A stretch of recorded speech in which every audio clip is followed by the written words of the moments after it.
বন্ধুরা, তোমরাও কি এরকমের ডোরম্যাট কার্পেট বাড়িতেই বানাতে চাও? হ্যালো বন্ধুরা, কেমন আছো তোমরা সবাই? আশা করি প্রতিদিনের মতন তোমরা খুব ভালো আছো। আজকে আবার আমি তোমাদের সাথে শেয়ার করব একটা নতুন আইডিয়া। এই রকমের ডোরম্যাট কার্পেট বানাতে তোমাদের একটুও পরিশ্রম লাগবে না, তো খুব সহজেই তোমরা এটা বানিয়ে নিতে পারবে। তার জন্য লাগবে কিছু পুরনো কাপড়। আমাদের প্রত্যেকের ঘরেই দেখবে এই রকমের পুরনো জামা প্যান্ট থাকেই। তো দেখো, এগুলো সফট কাপড়, আর এই রকমেরই আমি কিছু কাপড় নিয়ে নিয়েছি। এটা দেখো একটা কর্ডের প্যান্ট, তোমরা স্কিনে কতটা বুঝতে পারছো আমি বলতে পারবো না। এটা একটা সফট প্যান্ট, আর এরকমের স্যুট বা এরকমের বেডশিট আমাদের প্রত্যেকের কাছেই থাকে। তো দেখো, আমি এরকম করে দুটো বেডশিটের পিস কেটে নিয়েছি। তোমরা চাইলে কিন্তু এটা বড় ছোট বিভিন্ন সাইজের বানাতে পারো। তো এখানে দেখো, এর মধ্যে আমি 3 থেকে 4টা লেয়ার কাপড়ের দিয়ে দেবো। তোমরা চাইলে তার থেকে বেশিও দিতে পারো। তো দেখো, স্যুটটা এইভাবে কেটে নিয়েছি, আর কেটে আমি এর উপরে এইভাবে লাগিয়ে দিচ্ছি।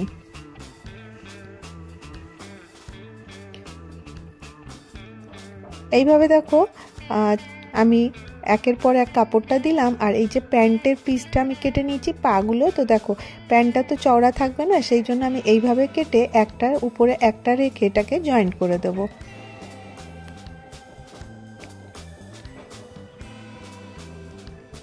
এইভাবে রেখে এটা আমি জয়েন করব। কিন্তু দেখো, প্রথমে কি করব, এখানে বল পিন লাগিয়ে নেব। এর চারপাশটা কিন্তু সেলাই করব না, শুধুমাত্র এই যে এখানটাতে আমি খালি স্টিচ করে এটাকে লাগিয়ে দেবো, যাতে প্যান্টটা খুলে না যায়।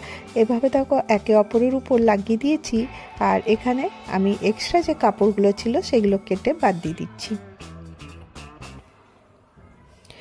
আর এটা আমি তোমাদেরকে বললাম, কোনো ঝামেলা নেই, একটুখানি মন দিয়ে দেখলেই তোমরা বুঝতে পারবে কিভাবে বানাচ্ছি। তো দেখো, এই লেয়ারগুলো এইভাবে একের উপরে এক লাগিয়ে দিচ্ছি। তোমরা চাইলে কিন্তু এর থেকে বেশিও রাখতে পারো। আর এখানে একটা স্কেল নিয়ে নিচ্ছি আর চক দিয়েছি, আর এরকমের আমি জিগজ্যাগ প্যাটার্ন ড্র করে নিচ্ছি। এইভাবে দেখো 1 ইঞ্চি ছেড়ে দিয়ে আবার থেকে এরকমের জিগজ্যাগ করে নেব। আর এই সাইডগুলো কিন্তু কখনোই সেলাই করব না, সাইডটা কিন্তু খোলা আছে, দুটো সাইডই কিন্তু খোলা আছে। আর এইভাবে আমি ড্রটা করে নেব।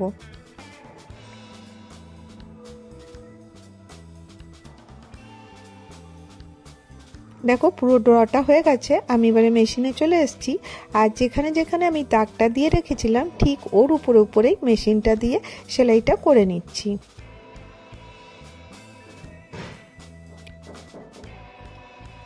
তোমরা একটু ডার্ক করে দেবে, তাহলে তোমাদের দেখতে সুবিধা হবে। আর যদি লাইট হয়ে যায় তখন কিন্তু মানে সেলাই করতে খুব অসুবিধা হবে, সেই জন্য লাইনগুলো একদম ভালো করে দেবে।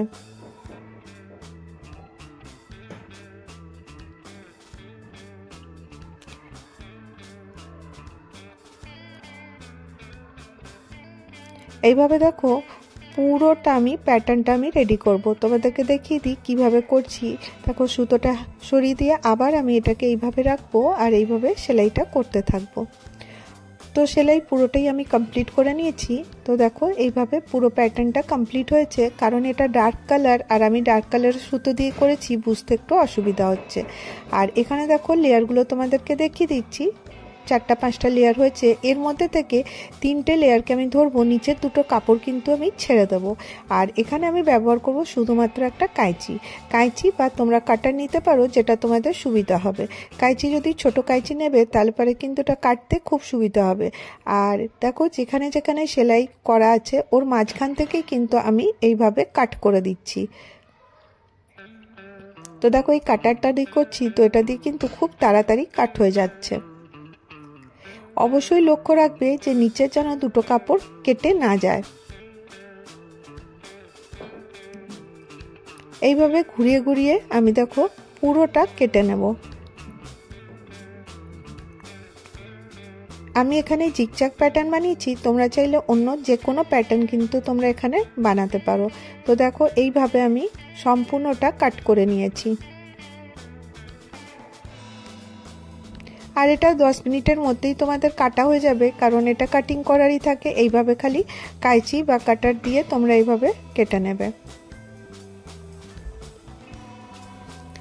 তো দেখো এটা কাটা হয়ে গেছে, তোমাদেরকে আমি উল্টে দেখিয়ে দিচ্ছি এর প্যাটার্নটা কীরকম হয়েছে। এই রকমের জিগজ্যাগ প্যাটার্ন হয়েছে। তো দেখো এটা অনেকটা সফট হয়েছে, কারণ উপরে যে ভেলভেটের কাপড়টা থাকার কারণে। আর এই সাইডটার জন্য আমি দেখো একটা অন্য কাপড় নিয়ে নিয়েছি, এর থেকে 2 ইঞ্চি মতন কাপড় আমি কাট করে নেব। এইভাবে কেটে আমাকে এর যে সাইডগুলো আছে এগুলোকে সুন্দর করতে হবে। তো দেখো এইরকম করে আমি সোজা সেলাই করে নেব, এইভাবে রাখবো, রেখে এখানটাতে আঙুল দিয়ে যেখানে দেখালাম সেলাই করব। সেলাই করে নিয়ে আসছি। তো দেখো সেলাই হয়ে গেছে এটা। আর এইভাবে আবার উল্টে দিয়ে পেছন দিকে ডবল ফোল্ড করে দেবো। আর দেখো প্রথমে ফোল্ড করতে গিয়ে একটু অসুবিধা হবে, তো দেখো এক্সট্রা যে কাপড় থাকবে সেটা তোমরা কেটে বাদ দিয়ে দেবে, তাহলে পরে এর ফিনিশিং কিন্তু খুব সুন্দর হবে।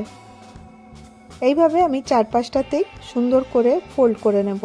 এরকম করে একটু ধরবো, দিয়ে এটা এই প্যাটার্নটা পুরোটা আমি 4টাতে আমি পুরোটা সেলাই করে নিয়ে চলে আসবো।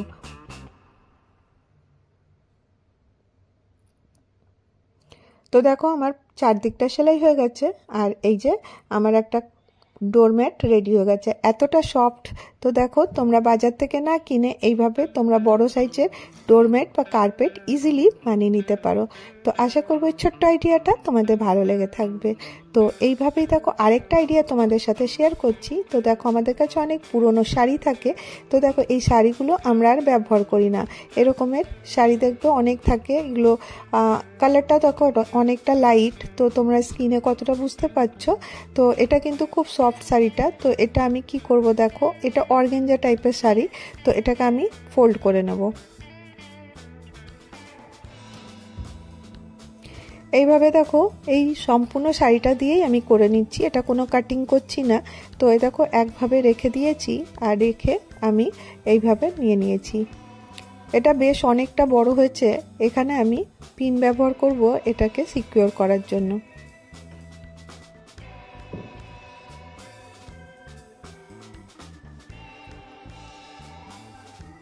এইভাবে দেখো পিন লাগিয়ে দিয়েছি। আর এখানে একটা ইঞ্চি টেপ নিয়ে নেব, আর 1.5 থেকে 2 ইঞ্চি দূরে দূরে আমি লাইনটা নিতে থাকবো। এরকম করে দেখো রাখবো, আর 2 ইঞ্চি দূরে দূরে আমি লাইন করতে থাকবো পুরোটাতে। আজকে আমি তোমাদের সাথে যে আইডিয়াগুলো শেয়ার করছি এগুলো কিন্তু একদমই সহজ, আর একটুখানি পরিশ্রম করলেই এটা হয়ে যাবে। তো দেখো লাইনগুলো হয়ে গেছে। আর এবারে দেখো এটা তোমাদেরকে সামনে থেকে দেখিয়ে দিচ্ছি। এবার দেখো এই যে লাইনগুলো দিয়েছিলাম ঠিক লাইনে লাইনে আমি আবার স্টিচ করে নেব।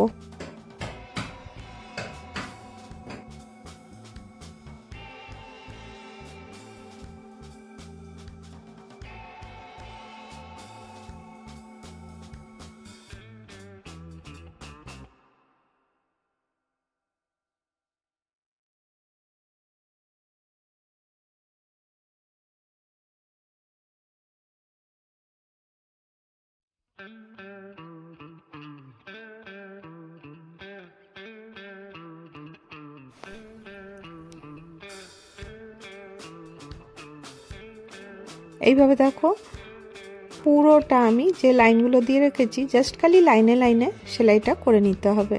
সেলাই সম্পূর্ণ কমপ্লিট হয়ে গেছে। এই যে উপরের দিকটা দেখছো এটা আমি এইভাবে কাঁচি দিয়ে কেটে নেব,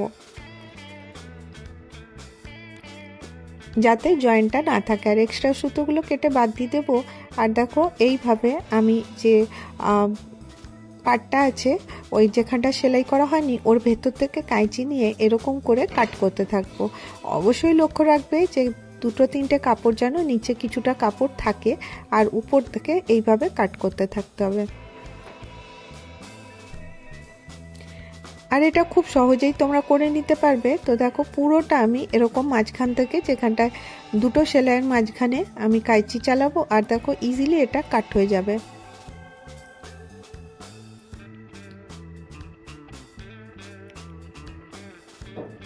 তো দেখো আমাদের বাড়িতে এরকম পুরনো অনেক শাড়ি পরে থাকে যেগুলো হয়তো আমরা ইউজ করি না, সেগুলো দিয়ে তোমরা কিন্তু সুন্দর এই রকমের নতুন নতুন ডোরম্যাট, ফ্লোর ম্যাট বা টেবিল কভার এই রকমের বানিয়ে নিতে পারো। আর দেখো এইভাবে করে নিয়ে আমি এখানে ছোট ছোট কাট দিয়ে দিচ্ছি। তো দেখো কতটা ভালো লাগছে আর একদম সফট হয়েছে। আর এর বর্ডার দেওয়ার জন্য আমি এখানে পুরনো শাড়ির লেস ছিল সেটাই ব্যবহার করব, আর 4-5টা এরকম লেস লাগিয়ে দেব। তো এবার থেকে কাপড় ফেলে না রেখে তোমরা কিন্তু এরকম করে মাল্টি ইউজ করতে পারো, যেটা তোমাদের প্রতিদিন কাজেও লাগবে আর দেখতেও ভালো হবে। তো দেখো ম্যাটটা একদম রেডি হয়ে গেছে, আর কতটা সফট তোমরা নিজেরা যখন করবে হাত দেবে বুঝতে পারবে। তো দেখো এরকম করে ছোট ছোট কাট দিলে আরও দেখতে ভালো লাগবে। তো আমি এইভাবে এটা রেডি করে দিয়েছি। তো যদি তোমাদের কাছে পুরনো ছেঁড়া শাড়ি থাকে সেটা দিয়েও কিন্তু তোমরা ইজিলি করতে পারো, আর এটা ফোল্ড করে কোথাও তোমরা ইজিলি রাখতে পারো, বা যখন তোমাদের দরকার হবে তোমরা এটা ফ্লোর ম্যাট হিসাবেও ব্যবহার করতে পারো বা ডোর ম্যাট হিসাবেও। তো আশা করি এই ছোট্ট আইডিয়াটা ভালো লেগে থাকবে। আজকের ভিডিও এতটাই, আবার দেখা হবে।